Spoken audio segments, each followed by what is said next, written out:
يا ابن الجنية عملتها ازاي دي؟ ده بقى حب يقلده مع البنوتة دي، فالبنت بتقول له ها انجز خلص اعمل سوي، فقرر ينط فسابته ومشيت. تخيلوا بقى الوقعة دي هتبقى عاوزة تثبت لجوزها اللي هي تقدر تعمل الحركة اللي انتوا شفتوها في اول الفيديو دي. فعملت ايه؟ عملت اللي انتوا هتشوفوه دلوقتي. تحاول ترفع رجليها ما عرفتش، مرة ما عرفتش، التانية بدماغها برضه ما عرفتش. جوزها الله يرحميني خلاص جاب سمكة صغيرة وحطها في وسط سمك كبير.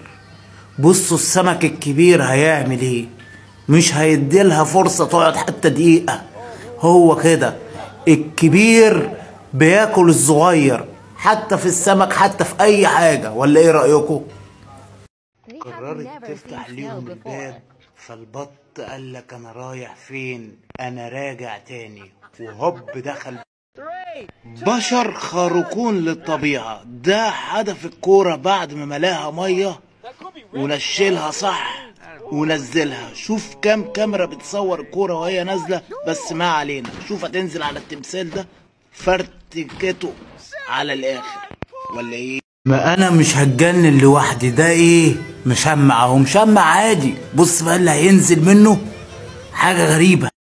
فلوسها كلها اتقطعت ومتاكلة بالشكل ده. لما دخلت الأوضة لقيتها كده، فقعدت تعيط. فمين السبب؟ البرنس ده.